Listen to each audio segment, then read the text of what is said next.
Welcome back. It's the Kovacs report. It's Friday. The weekend is almost here. All the reviews are done. There's nothing else for me to do, really. There's not much news coming out of the interwebs. I'm working on some cool videos like how to save Spider-Man because it needs saving. Maybe a video about the best horror comics you should be reading or which new distillery books are super hot. And I thought, you know what? I wish there was something exciting to talk about so I could make a video. And then I opened my email. And it gave me a little link to tell me that A1 Deadline is almost here.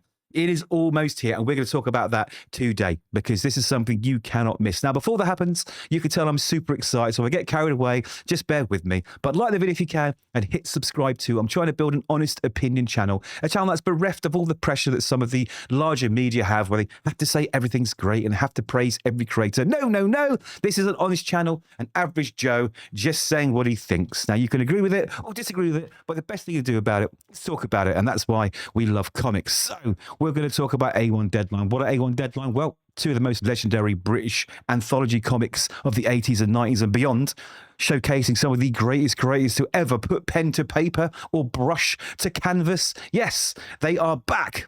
They are back and they are merging. That's right. They're coming together to make something even more spectacular, groundbreaking, and you could be part of it. So let's take a look at this Kickstarter. When is it launching? Well, few days' time, October the 21st of this month. Yes, that is 17th today, so that's only a few days. So get ready. How do you get ready? Well, you watch this video, then you watch my other video interviewing the good guys, Dave Elliott and Chris Northrop, who are the super duper team behind bringing this gem, this diamond, this monolith back. All right, and then you can watch the other video that I've done, giving a little history on A1 and Deadline 2. So why is this exciting? Well, I'm going to show you because there's some cool stuff, a lot of cool stuff. There are new stories and classic bangers in an Ava. See, I'm so excited I can't even speak. In an oversized 80-page special issue. Now, it is a one-off for now because you know what? We're going to throw this out there. I say we like I'm part of the team. I'm not. I just love it that much. This is kind of like a debut, let's say, okay? And hopefully, if enough of you guys support it, they can go on, make it monthly, make it quarterly, I don't know, live the dream, essentially. So it's really, really important that you get on board on this now because the future of comics, the future of A1 Deadline rests in our hands, okay? Now, like I say, this book, or rather both these comic books back in the day, they showcase some of the most groundbreaking stuff ever. You didn't just get comics, you got articles about music, bands you should be listening to, articles about everything you could imagine, all mixed up with some crazy comic strips. And not just comic strips, you had some existential mind explosions from Shaky Kane that were double page or single page explosions. That's all I can say. It was beautiful and it really shaped a generation. Well, it shaped me because I was the exact right age for this book. I was the target audience, you know, that post-punk UK, and it really did shape the way I look at things, the way I look at comics and what to expect from comics and music and film and everything else that was mixed up in this kind of Bible for a generation like me. Now, let's see what they had to say on the website. So even good old Rich Johnson over at Bleeding Cool, okay, good friend of ours, says that A1 Deadline is a revelation, and it will be. So no algorithms, no censorship, just real voices from proper legends. Now get ready. This is just some of the names. This is like 5 or 6 names. This isn't even the full list. Shaky Kane. God damn it. Alan Martin, Jamie Hewlett, one of my all-time favorites. Steve Pugh, Rufus Dayglo, Glenn Fabray, Laura Martin, Ilya, Alison Sampson, Mark Nelson, and Eric Donovan. Do you need any more? You probably don't, but you're going to get more because this is an 80-page special and there's lots of room for even more creators. Let's see what it says. I mean, look at the art. Come on, this is from Carpe Diem by W.H. Ralph and Roald Marcelius. Again, you're getting the highest quality. And you're not just getting, famous creators. You're getting new creators, which is what Deadline was all about and A1. It was bringing these guys and girls together and showcasing their work next to legends, because we might never have discovered some of these great creators. And a lot of these creatives, and most of them, they're still working now, and they've become the next generation of giants. And this is what A1 Deadline's all about. Now, from the voices that defined an era to the ones that will define the next. Some little history here. Deadline itself was launched in 1988 by two of Britain's most beloved comic creators, Brett Ewins and Steve Dillion. Yes, I mean, again, two more names on the list there. The magazine was the unruly mashup of comics, music and youth culture that defined a generation. It didn't just publish Tank Girl, because that's what most people probably remember is Tank Girl. She was huge, had so much other stuff. So much other stuff. This is not just about Tank Girl. This is about all the other cool stuff that's coming.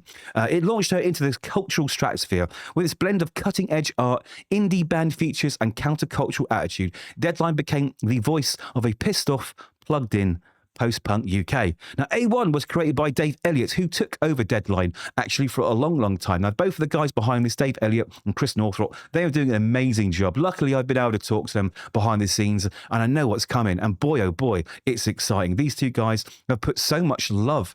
In fact, I don't even think this is about making a buck, which is what most people usually assume with these kind of nostalgic resurrections. It's all about love of the medium and doing something cool again. And I really, really felt it with both of these guys. So that's why I want to support it, not just because it's Deadline, but I can feel from these guys they want to do something that's cool for us and for them, of course. So A1 was created by Dave Elliott and Gary Leach, of course, in 1986. And launched in 1989. It was creator-owned anthology that let the most daring voices in comics run wild, from Mobius to Bill Sikowitz to Eddie Campbell and the great Alan Moore. A1 became the experimental playground for some of the most influential creators of the last 4 decades. And you know what? A1 Deadline could be doing the same thing for the next 4 decades. Let's move on. So now A1 plus Deadline equals A1 Deadline. I think this is Rufus Dayglo. Yes, this is a Rufus Dayglo print, because there's going to be some cool stuff, not just the magazine, right? There's going to be some prints, I guess, and some, I don't know, maybe some badges, maybe some T-shirts. Who knows? Well, I kind of do, because I've got another email. I can't find it, and there's loads of cool stuff. So just take my word for it. Now let's look at the comics, right? That's what it's all about. We've got the fan favourite returning with Tank Girl, Alan Martin and Jamie Hewlett. If that wasn't enough, Carpe Diem is back. W.H. Ralph and Roald Marsilius. The Beard by Alison Sampson. And a Glenn Fabray, Brett Ewins story. Now, this is something special, guys, right? I mean, Brett Ewins was a legend. And this is an absolute treat called Love Boy Loves Love Girl. And again, look at that classic Fabry art. I love it. Self-Aware in Aisle 5 by Mark Shea and Eric Donovan as well. And that just looks so exciting. That looks like, I don't know, technology, AI taking over the world, what it costs. That's just what I get by looking at it. It could be something entirely different, but it's exciting. It says we're not done stacking the lineup. We've curated dozens of artists to contribute with some very, very special surprises. And we get a little mix here of all the other cool art that we can expect to see. It's beautiful. There's something for everyone here. Why would you not? Click that button to add this to your saved Kickstarter, right? So that you get a notification when it gets launched on the 21st of October, which is, I think, next week. It says you've got here proper early, which is true. I've just said this. I have preempted what they're saying. Click notify me on launch and follow the project to get updates and secure pre-registration exclusives. That's right. Get on board now, because you might miss out on some cool gear that you're going to go, why did I not do this? Now I'm going to have to go to eBay and spend 10 times the amount to get this cool thing that I should have done. All I needed to do was click a button and sign up. So go sign up. Yes, join their mailing list for the official site for updates, or on the official site for updates. Some more cool art here. The Core by Mohammed Umar Ditta. And brought to you by the Troublemakers, as I mentioned earlier, Atomeka and Horrible Future. Good old Dave Elliott and Chris Northrop. So there we go. That's the deadline, or rather, that's the deadline. Well, you have a deadline, right? Sign up before the 21st? Yeah. Sign up. Now, let's just check their website out, because there's one little thing here at the bottom of the website. If it wasn't enough with all these amazing creators and all this beautiful art and all this, I don't know, just glory on a printed page, if you do sign up now to their official newsletter thingy, you are in for a chance to win a giveaway, which is one of 5 Tank Girl Funko Pops. And these are super limited edition. Now, I don't even collect Funko Pops, but I want one.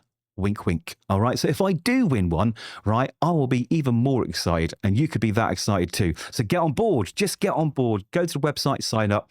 Add it to your Kickstarter, do everything you can, and when it pumps out on the 21st of this month, give it a support, because this is how books like this survive, by the fan support, okay? And that will catapult this forward and hopefully turn it into a regular addition to everyone's pull list. So you might have guessed that I really want this to happen in the best possible way. And I think it's something that's dearly missed from comics right now. You know, we're oversaturated with superheroes, the capes and the tights. And I'm going to be honest, okay?